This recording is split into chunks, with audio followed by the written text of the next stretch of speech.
Hello everyone. അപ്പൊ നമ്മള് എന്താണ് കഴിഞ്ഞ വീഡിയോയിൽ, അതായത് മിഷൻ അനാലിസിസിന്റെ ഫസ്റ്റ് വീഡിയോയിൽ നമ്മൾ ടൈപ്പ് 1 ക്വസ്റ്റ്യൻസ് കണ്ടായിരുന്നു. അതെങ്ങനെയായിരുന്നു നമ്മൾ ചെയ്യുന്നത്? അതായത് ടൈപ്പ് 1 എന്ന് പറഞ്ഞാല് നമ്മളായിട്ടുണ്ടാക്കിയ ടൈപ്പ് 1 ആണ് കേട്ടോ. അവിടെ വോൾട്ടേജ് സോഴ്സും അതുപോലെ തന്നെ റെസിസ്റ്ററും മാത്രമുള്ള ടൈപ്പ് അല്ലേ? റെസിസ്റ്റർ വരാം, അല്ലെങ്കിൽ resistor or inductor or capacitor. Okay, ഈ ഒരു ചാപ്റ്ററിൽ നിങ്ങൾക്ക് റെസിസ്റ്റർ ഇൻഡക്ടർ ഒക്കെ സാധാരണ ഇതിൽ വരാറുള്ളൂ. സോറി, റെസിസ്റ്റർ മാത്രമേ വരാറുള്ളൂ. ഇൻഡക്ടറും കപ്പാസിറ്ററും വന്നാലും കുഴപ്പമൊന്നുമില്ല. ഇൻഡക്ടർ എങ്ങനെ ഇരിക്കും? ഇങ്ങനെ ഇരിക്കും. കപ്പാസിറ്റർ എന്ന് പറഞ്ഞാൽ എങ്ങനെ ഇരിക്കും? ഓക്കെ, അപ്പോൾ നിങ്ങൾ പേടിക്കണ്ട, നമ്മൾ ഇതിനെല്ലാം ഓംസിലാണ് എഴുതുന്നത്. ഓക്കെ, ഇതിന്റെ എല്ലാം യൂണിറ്റ് നമ്മൾ ഓമിലേക്ക് മാറ്റും. അതായത് ഒരു റെസിസ്റ്ററിനെ പോലെ നമ്മൾ ഈ ഇൻഡക്ടറിനെയും കപ്പാസിറ്ററിനെയും ആക്കും. എന്നിട്ടാണ് നമ്മൾ ചെയ്യുന്നത്. അപ്പോൾ ഇൻഡക്ടറും കപ്പാസിറ്ററും വരുന്ന വലിയ വിഷയം ഉണ്ടാവില്ല. നമ്മളിത് ഒരു റെസിസ്റ്റർ എങ്ങനെയാണോ ചെയ്യുന്നത് അതുപോലെ തന്നെ ചെയ്താൽ മതി. നമ്മൾ പ്ലസ് ടുവിലൊക്കെ കപ്പാസിറ്ററിന് വേറെ രീതിയിലാണ് ചെയ്യേണ്ടത് എന്നൊക്കെ നമ്മൾ പഠിച്ചിട്ടുണ്ടല്ലോ, സീരീസ് പാരലില്. പക്ഷെ ആ ഒരു കോൺസെപ്റ്റ് ഒന്നും നമുക്ക് ഇവിടെ വേണ്ടി വരില്ല. കാര്യം നമുക്ക് തരുന്ന കപ്പാസിറ്ററിന്റെ യൂണിറ്റ് എന്ന് പറയുന്നത് ഫാരഡിലായിരിക്കില്ല. ഫാരഡിലാണെങ്കിൽ മാത്രമാണ് നമ്മൾ എന്ത് ചെയ്യേണ്ടത്, ആ രീതിയിൽ ചെയ്യേണ്ടത്. അതായത് നിങ്ങൾ പ്ലസ് ടുവിൽ പഠിച്ച രീതിയിൽ ചെയ്യേണ്ടത്. പക്ഷെ ഇവിടെ നമുക്ക് ഓംസിലായിരിക്കും തരുന്നത്, അല്ലെങ്കിൽ നിങ്ങൾക്ക് ഓംസിലേക്ക് മാറ്റേണ്ടി വരും. ഓക്കെ, അങ്ങനെ ചെയ്യുമ്പോഴത്തേക്ക് നിങ്ങൾ സാധാരണ റെസിസ്റ്റർ ചെയ്യുന്ന പോലെ അങ്ങ് ചെയ്താൽ മതി. അപ്പൊ ഇതാണ് ടൈപ്പ് 1 എന്ന് പറഞ്ഞാൽ ഒരു വോൾട്ടേജ് സോഴ്സ്, ഒരു റെസിസ്റ്റർ മാത്രം, അല്ലെങ്കിൽ ഇൻഡക്ടറോ കപ്പാസിറ്ററോ ഒക്കെ വരാം കേട്ടോ. അതൊക്കെ ആ രീതിയിൽ നിങ്ങൾ മനസ്സിലാക്കുക. നമുക്ക് ക്വസ്റ്റ്യൻസ് കാണാം. അപ്പൊ ടൈപ്പ് 1 ഇത് നോക്കിയേ, ഇതൊരു ടൈപ്പ് 1ന്റെ ഒരു ഹോംവർക്ക് ഞാൻ നിങ്ങൾക്ക് തന്നിരിക്കുന്നതാണ്. അതെങ്ങനെയാണ് ചെയ്യേണ്ടത്? സാധാരണ രീതിയിൽ ചെയ്യുന്ന പോലെ അങ്ങ് ചെയ്താൽ മതി അല്ലേ? മൂന്ന് പെട്ടി ഉണ്ടെന്ന് പറഞ്ഞാൽ അതിന്റെ അർത്ഥം എന്താണ്? 3 വേരിയബിൾസ് ഉണ്ടെന്നാണ്. 3 വേരിയബിൾസ് ഉണ്ട് എന്ന് പറഞ്ഞാൽ അതിന്റെ അർത്ഥം എന്താണ്? 3 ഇക്വേഷൻസ് ഉണ്ട് എന്നാണ്. സോ നമ്മൾ എന്ത് ചെയ്യുന്നു? ഓരോ പെട്ടിയിലും നമ്മൾ KVL അപ്ലൈ ചെയ്യുന്നു. KVL അപ്ലൈ ചെയ്ത് നമുക്ക് 3 ഇക്വേഷൻ കിട്ടും. ആ 3 ഇക്വേഷൻസ് നിങ്ങൾ സോൾവ് ചെയ്യുന്ന സമയത്ത് നിങ്ങൾക്ക് എന്ത് കിട്ടും? ഇതിന്റെ ആൻസർ നമുക്ക് കിട്ടും അല്ലേ? സോ വേണമെങ്കിൽ ഞാൻ അതിന്റെ ആൻസർ മാത്രം ഒന്ന് പറഞ്ഞുതരാം. നിങ്ങൾ ഒന്ന് ചെയ്ത് നോക്കൂ. നിങ്ങൾക്ക് കിട്ടുന്ന ഫസ്റ്റ് ഇക്വേഷൻ എന്ന് പറഞ്ഞാൽ ഇങ്ങനെയായിരിക്കും. ഫസ്റ്റ് ഇക്വേഷൻ എന്ന് പറഞ്ഞാൽ 10I1 minus 3I2 minus 6I3 is equal to 10 എന്നായിരിക്കും നിങ്ങൾക്ക് കിട്ടുക. This is your equation number 1.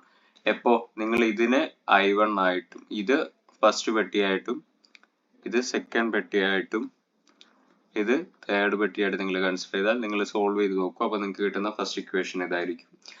Then വരുന്നത് എങ്ങനെയാണ്? ഓക്കെ, ഈ റെസിസ്റ്ററിന്റെ വാല്യൂ എഴുതിയിട്ടില്ല അല്ലെ? ഇത് 3 ഓം റെസിസ്റ്റർ ആണ്.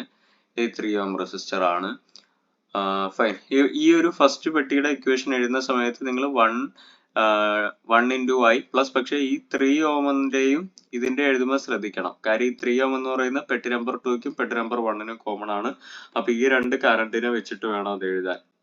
പെട്ടി നമ്പർ 2ടെയും പെട്ടി നമ്പർ 1ന്റെയും കറണ്ടിനെ വെച്ചിട്ട് വേണം എഴുതാൻ. 6 ഓം എന്ന് പറയുന്ന പെട്ടി നമ്പർ 3ക്കും പെട്ടി നമ്പർ 1നും കോമൺ ആയിട്ട് ഇരിക്കുന്നതാണ്. സോ അവരുടെ രണ്ടുപേരുടെയും കറണ്ടിനെ വെച്ചിട്ട് വേണം നമ്മൾ 6 ഓമിന്റെ എഴുതാൻ വേണ്ടിയിട്ട്. Okay, fine. അപ്പൊ ഇങ്ങനെ നമുക്ക് ഫസ്റ്റ് ഇക്വേഷൻ കിട്ടും. ദെൻ നിങ്ങൾ സെക്കൻഡ് ഇക്വേഷൻ നിങ്ങൾ ചെയ്യുന്ന സമയത്ത് മൈനസ്, ആഫ്റ്റർ സിംപ്ലിഫിക്കേഷൻ ആണ് ഇതെല്ലാം കിട്ടുന്നത്. -3I1 plus 10I2 is equal to -5. This is your second equation. And third equation നിങ്ങൾക്ക് കിട്ടുന്നത് -6I1 plus 10I3 is equal to 25. ഇതാണ് നമ്മുടെ ഇക്വേഷൻ നമ്പർ 3 എന്ന് പറയുന്നത്. ഇത് നിങ്ങൾ കാൽക്കുലേറ്ററിൽ സോൾവ് ചെയ്യുക. ശ്രദ്ധിക്കേണ്ടത്, സോൾവ് ചെയ്യാൻ നേരം I1 എല്ലാം ഒരിടത്തായിരിക്കണം, I2 എല്ലാം ഒരു ഭാഗത്തായിരിക്കണം, I3 എല്ലാം ഒരു ഭാഗത്തായിരിക്കണം. ഇവിടെ നോക്കിയേ, ഈ ഇക്വേഷൻ നിങ്ങൾ കാൽക്കുലേറ്റർ ഇട്ട് കൊടുക്കുമ്പോൾ ഇവിടെ I3 ഇല്ല. അപ്പൊ നിങ്ങൾ +0 I3 എന്ന് ആഡ് ചെയ്ത് കൊടുത്തിട്ട് വേണം കാൽക്കുലേറ്ററിൽ ചെയ്യാൻ. ഇവിടെ I2 ഇല്ല. സോ നിങ്ങൾ +0 I2 എന്ന് ആഡ് ചെയ്തിട്ട് വേണം നിങ്ങൾ എന്ത് ചെയ്യാൻ, കാൽക്കുലേറ്ററിൽ ചെയ്യാൻ. So after calculating you will get I1 is equal to 4.27 ampere and I2 is equal to 0.78 ampere and I3 is equal to 5.06 ampere. Fine. So നിങ്ങളോട് ചോദിച്ചിരിക്കുന്ന കറണ്ട് ത്രൂ 5 ഓം റെസിസ്റ്റർ ആണ്. 5 ഓം എന്ന് പറഞ്ഞാൽ ഇതാണല്ലേ, ഇതിലൂടെ പോകുന്ന കറണ്ട് ഏതാണ്? I2 എന്ന് പറയുന്ന കറണ്ട് ആണ്.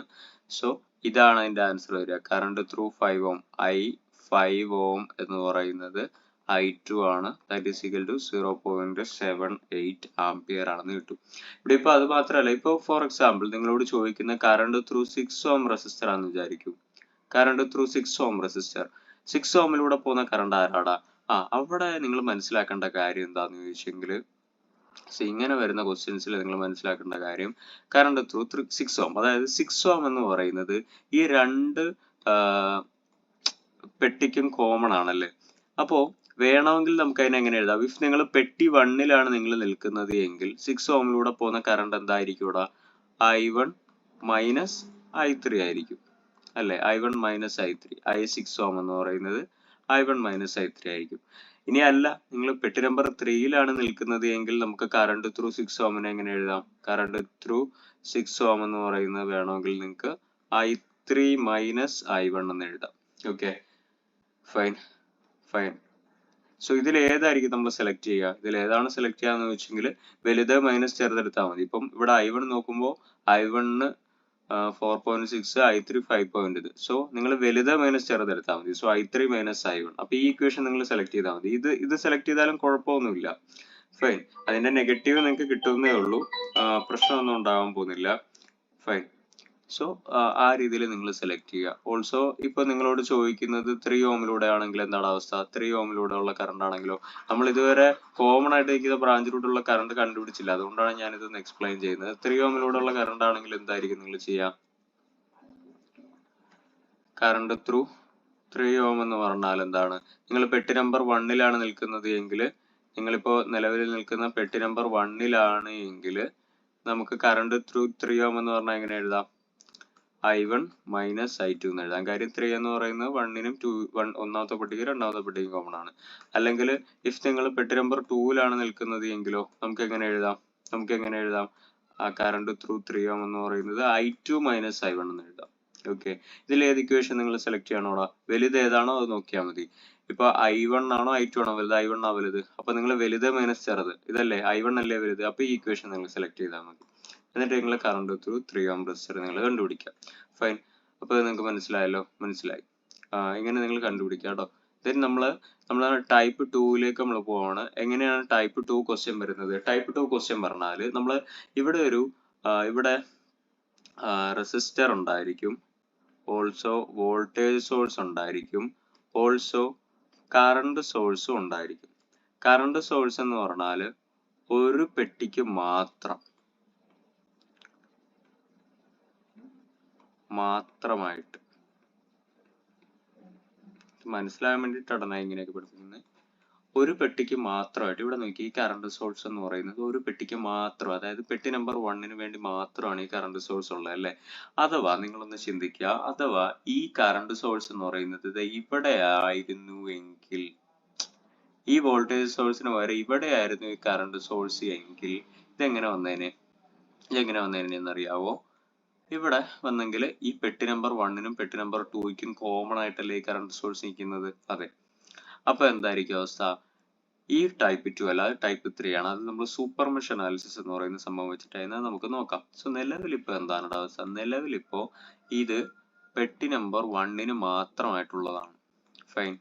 പെട്ടി നമ്പർ 1ന് മാത്രമായിട്ടുള്ളതാണ് നിലവിലിപ്പോ അതെന്ന് പറയുന്നത്. അപ്പൊ നമുക്ക് എന്ത് ചെയ്യാം? ഈ ടൈപ്പ് ആണെന്ന് പറയാം. അഥവാ ഇനിയിപ്പോ ഇവിടെയാണ് കറണ്ട് സോഴ്സ് എങ്കിലോ, ഇത് പെട്ടി നമ്പർ 2ല് മാത്രമല്ലേ ഉള്ളൂ, വേറെ ആരുമായിട്ട് പങ്കിടുന്നില്ലല്ലോ. ഇല്ല. ഇവിടെയാണെങ്കിൽ നമ്മൾ സൂപ്പർ മെഷ് യൂസ് ചെയ്യും. ഇവിടെയാണെങ്കിൽ സൂപ്പർ മെഷിന്റെ ആവശ്യമുണ്ടോ? ഇല്ല. ഇത് പെട്ടി നമ്പർ 3ക്ക് വേണ്ടി മാത്രമുള്ള ഒരു കറണ്ട് സോഴ്സ് അല്ലേ. നമ്മളവിടെ സൂപ്പർ മെഷിന്റെ വേണ്ട.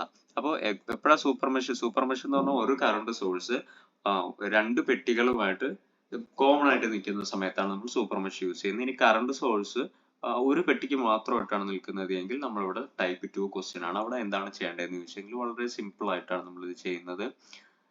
വളരെ സിമ്പിൾ ആയിട്ടാണ് ഈ ക്വസ്റ്റ്യൻ നമുക്ക് ചെയ്യാൻ വേണ്ടി പറ്റുന്നത്. പച്ച കളർ എടുക്കട്ടെ.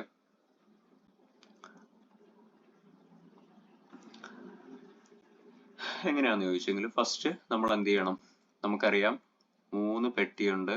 3 പെട്ടി എന്ന് പറഞ്ഞാൽ 3 ഇക്വേഷൻ വരണം. 3 ഇക്വേഷൻ എന്ന് പറഞ്ഞാൽ 3 വേരിയബിൾസ് ഉണ്ടായിരിക്കണം നമ്മുടെ ഇക്വേഷനിൽ. ഫൈൻ. സോ ഞാൻ ഇതിനെ പെട്ടി നമ്പർ 1 ആയിട്ട് എടുക്കുന്നു. ക്ലോക്ക് വൈസ് ഡയറക്ഷനിൽ ഞാൻ കറണ്ട് എടുക്കുന്നു I1, ഇതിലൂടെ ഞാൻ കറണ്ട് എടുക്കുന്നു I2, ഇത് I3 എന്ന് ഞാൻ അസ്യൂം ചെയ്യും. ഇതെന്താണെന്നറിയാവോ? ഇങ്ങനെയുള്ള ഒരു ക്വസ്റ്റ്യൻ ടൈപ്പ് 2 എന്ന് പറഞ്ഞാൽ ടൈപ്പ് 1-നേക്കാളും സിമ്പിൾ ആണ്. അതായത് നിങ്ങൾ ഏത് പെട്ടിയിലാണോ ഒരു കറണ്ട് സോഴ്സ് ഉള്ളത് അവിടെ നമ്മൾ KVL എഴുതേണ്ട കാര്യം ഇല്ല. കറണ്ട് സോഴ്സ് ഉള്ളിടത്ത് KVL വേണ്ട. നമുക്ക് ഡയറക്റ്റ് എഴുതാം. നമുക്ക് ഡയറക്റ്റ് എന്ത് ചെയ്യാം? ആൻസറിലേക്ക് നമുക്ക് പോകാൻ വേണ്ടി പറ്റും. അതെങ്ങനെയാണെന്ന് അറിയാമോ? അതെങ്ങനെയാണെന്ന് ചോദിച്ചെങ്കിൽ I1 is equal to ഈ കറണ്ട് സോഴ്സിന്റെ വാല്യൂ എഴുതിയാൽ മതി, 6 ആംപിയർ. കാര്യം കഴിഞ്ഞു. This is our equation number 1. Okay, this is our equation number 1. Fine. ഇത്രേ ഉള്ളൂ സംഭവം. I1 is equal to 6 ampere. സംഭവം കഴിഞ്ഞു. ഓക്കെ, സോ ഇനി എന്താണ് അവസ്ഥ? ഇനി നമ്മൾ ഓരോ പെട്ടിക്കും അല്ലാതെ നമ്മൾ ഇക്വേഷൻ എഴുതണം. ബാക്കി 2 പെട്ടി നമ്മുടെ ടൈപ്പ് 1 പോലെ തന്നെ നിങ്ങൾ എന്ത് ചെയ്യണം? സോൾവ് ചെയ്യേണ്ടതായിട്ട് വരും. അത് സോൾവ് ചെയ്യുമ്പോൾ എങ്ങനെയായിരിക്കും നമുക്ക് ആൻസർ കിട്ടുക? നമുക്ക് നോക്കാം അല്ലെ. So apply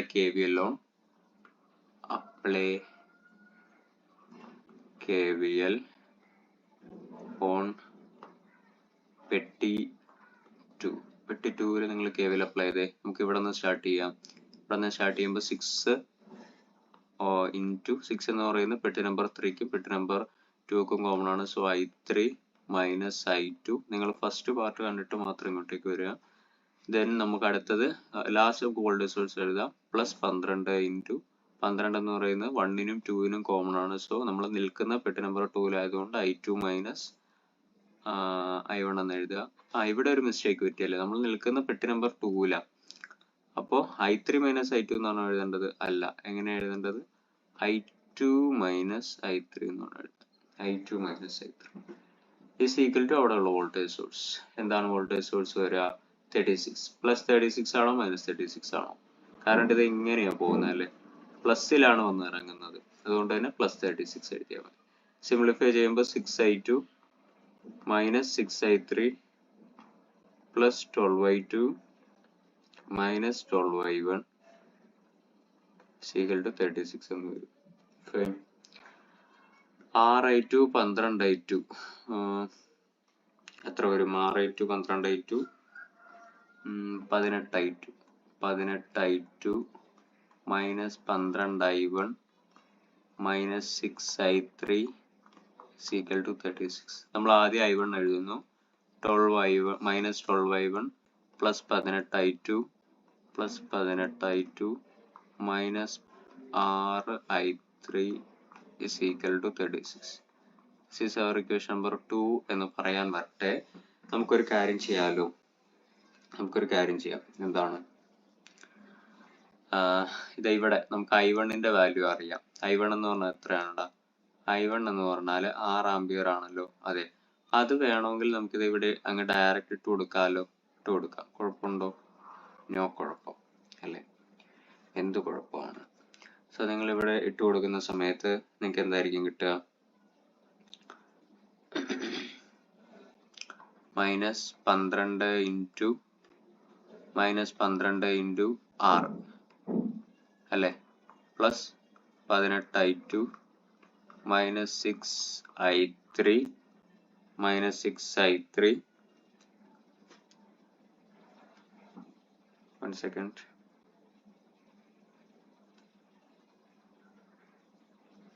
minus 6I3 is equal to 36. 12 into 6 എന്ന് പറഞ്ഞാൽ എത്രയാണ്? 12 into 6 എന്ന് പറഞ്ഞാൽ എത്രയാണ്? 72 അല്ലേ? സോ ഞാനിവിടെ 72 എന്ന് എഴുതിക്കോട്ടെ. മൈനസ് 72 ആണല്ലേ വരുന്നത്. മൈനസ് 72 ആണ് വരുന്നത്. ഈ മൈനസ് 72 അപ്പുറത്ത് പോയാൽ എന്ത് വരും? 18I2 minus 6I3 is equal to 36 plus 72. Minus 72 അപ്പുറത്ത് പോകുമ്പോൾ പ്ലസ് 72 ആയി. 18I2 minus 6I3 is equal to 36 + 72 എത്രയാടാ? 108 അല്ലേ? 108 ആണ്. This is equation number 2. അപ്പം നമ്മൾ നോക്കുമ്പോഴത്തേക്കും ഇവിടെ I1 ഇല്ല. +0 I1 എന്ന് ഇട്ട് കൊടുക്കണോ? വേണ്ട. എന്താന്ന് വെച്ചെങ്കിൽ, അതായത് ഇവിടെ മൂന്ന് പെട്ടി എന്ന് പറഞ്ഞാൽ 3 ഇക്വേഷൻ ആണ്, എന്ന് പറഞ്ഞാൽ 3 വേരിയബിൾ ആണ്, സമ്മതിച്ചു. പക്ഷേ ഈ ടൈപ്പ് ക്വസ്റ്റ്യൻ, അതായത് നമ്മുടെ ടൈപ്പ് 2 ക്വസ്റ്റ്യനിൽ എന്തൊക്കെയാണെങ്കിലും ഏതെങ്കിലും ഒരു കറണ്ടിന്റെ വാല്യൂ നമുക്ക് കിട്ടും. ഓൾറെഡി നമുക്ക് KVL ഒന്നും അപ്ലൈ ചെയ്യാതെ തന്നെ നമുക്ക് അതിന്റെ ആൻസർ കിട്ടും, ഇക്വേഷൻ സോൾവ് ചെയ്യാതെ തന്നെ. അങ്ങനെ നോക്കുമ്പോഴത്തേക്കും നമുക്ക് പിന്നെ ഇക്വേഷനിൽ 2 വേരിയബിൾ വന്നാൽ മതി. കാര്യം ഒരു വേരിയബിളിന്റെ ആൻസർ നമുക്ക് കിട്ടി എന്ന് പറഞ്ഞാൽ ഇനി നമുക്ക് എത്ര വേരിയബിൾ മതി? 2 വേരിയബിൾ മതി എന്ന് പറഞ്ഞാൽ 2 ഇക്വേഷൻ മതി എന്നാണ് അതിന്റെ അർത്ഥം. മനസ്സിലായോ? അപ്പൊ ഈ ടൈപ്പ് ക്വസ്റ്റ്യനിൽ ഇപ്പൊ 4 പെട്ടി ഉണ്ടെന്ന് വെച്ചോ, ഏതോ ഒരു പെട്ടിയിൽ കറണ്ട് സോഴ്സ് ഉണ്ട്. അപ്പൊ അതിന്റെ അർത്ഥം നമ്മൾ 4 പെട്ടി equal to 4 equation equal to 4 variable വേണ്ട. ഈ ടൈപ്പ് ക്വസ്റ്റ്യനിൽ എത്ര പെട്ടി ഉണ്ടോ, പെട്ടി -1 അത്ര ഇക്വേഷൻ വേണം, അത്ര വേരിയബിൾ ഉണ്ടായിരിക്കണം. അപ്പൊ ഇവിടെ 2 വേരിയബിൾ മതി, I2 മതി, I3 മതി. മനസ്സിലായോ? ഇനിയിപ്പോ നമ്മള് അടുത്തത് എന്താണ്, തേർഡ് ഇതിന്റെ KVL നമ്മൾ ഇവിടെ എഴുതാൻ വേണ്ടി പോകണം. മൂന്നാമത്തെ KVL നമ്മൾ എഴുതുമ്പോഴത്തേക്കും എന്ത് വരും?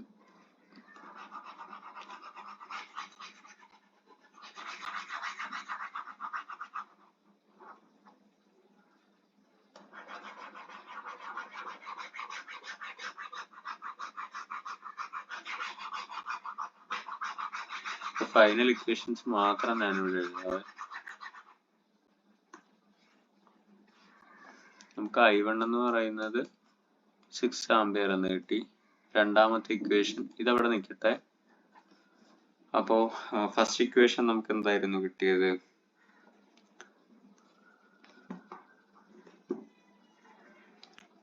ഫസ്റ്റ് ഇക്വേഷൻ കിട്ടിയത്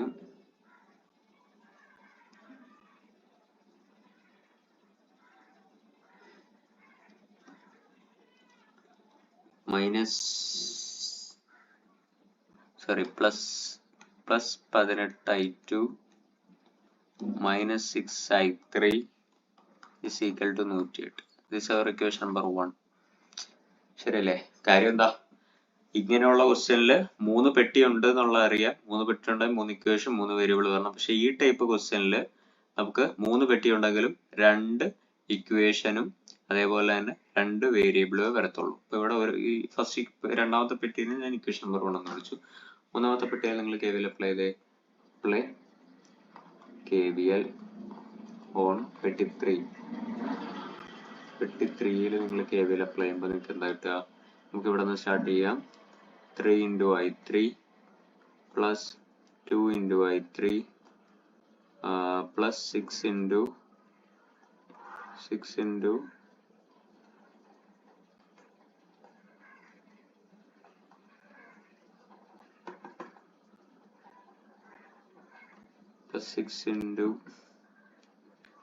I3 minus I2. കാര്യം അത് കോമൺ ആയിട്ട് നിൽക്കുന്നതാണ്. Which is equal to current വരുന്നത് ഇത് ഇങ്ങനെയാണല്ലോ, അപ്പൊ മൈനസിലാണ് വന്നിറങ്ങുന്നത്. സോ -9 3I3 സിംപ്ലിഫൈ ചെയ്യുക, plus 2I3 plus 6I3 minus 6I2 is equal to -9. 3I3 2I3 6I3. എത്ര I3 ആയത് ഇപ്പം? 9 11I3. 11I3 minus 6I2 is equal to -9. I2 നമുക്ക് ഫ്രണ്ടിൽ എഴുതാം, -6I2 plus 11I3 is equal to -9. This is equation number 2. 2 equation നമുക്ക് കിട്ടി. Fine. ഈ 2 equation നിങ്ങൾ സോൾവ് ചെയ്യുക. ഈ 2 ഇക്വേഷൻ, അതായത് നിങ്ങൾ ഇനി കാൽക്കുലേറ്ററിൽ ഈ 2 ഇക്വേഷൻ മാത്രം സോൾവ് ചെയ്താൽ മതി. കാര്യം എന്താ, ഈ ടൈപ്പ് ക്വസ്റ്റ്യനിൽ 2 ഇക്വേഷൻ 2 വേരിയബിൾ 3 പെട്ടിയാണെങ്കിൽ, അതായത് എത്ര പെട്ടി ഉണ്ടോ, പെട്ടി -1 നമ്പർ ഓഫ് പെട്ടി -1 അത്ര ഇക്വേഷനും അത്ര വേരിയബിൾസ് ഉണ്ടാവുള്ളൂ. Okay fine. സോ ഇനി അപ്പോൾ നിങ്ങൾ by solving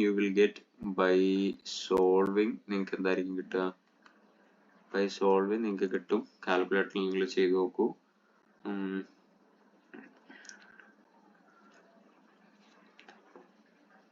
current through I2 എന്ന് പറയുന്നത് നിങ്ങൾക്ക് കിട്ടുന്നത് I2യുടെ വാല്യൂ നിങ്ങൾക്ക് കിട്ടുന്നത് I2 is equal to 7 ohm എന്നും I2യുടെ വാല്യൂ നിങ്ങൾക്ക് കിട്ടുന്നത് 7 ohm എന്നും I3യുടെ വാല്യൂ നിങ്ങൾക്ക് കിട്ടുന്നത് 3 ohm അല്ല ആംപിയർ എന്നുമാണ്. നമ്മളോട് ചോദിച്ചിരിക്കുന്ന കറണ്ട് ത്രൂ 2 ohm റെസിസ്റ്റർ. 2 ohമിലൂടെ പോകുന്ന കറണ്ട് ഏതാണ്? I3 എന്ന് പറയുന്ന ഒരു കറണ്ട് മാത്രം. അതേസമയം 6 ohm ആണെങ്കിലോ, 6 ohm ആണെങ്കിൽ നിങ്ങൾ പട്ടിക നമ്പർ 2ലാണ് നിൽക്കുന്നതെങ്കിൽ I2 മൈനസ് I3 വരും. ഇവിടെയാണ് നിൽക്കുന്നതെങ്കിൽ I3 മൈനസ് I2 വരും. വലുതിൽ നിന്ന് ചെറുത് കുറച്ചാകും. നമ്മൾ നേരത്തെ പറഞ്ഞ അതേപോലെ തന്നെ നിങ്ങൾ ഇവിടെ നമുക്കിപ്പോൾ 2 ohമിലൂടെ പോകുന്ന കറണ്ട് ഏതാ? I3 ആണ്. ഇതാണ് I3 2 ohm എന്ന് പറയുന്നത് 3 ആംപിയർ ആണ് വരുന്നത്. ഇതാണ് നമ്മുടെ അതിന്റെ ആൻസർ വരിക. Okay fine, thank you.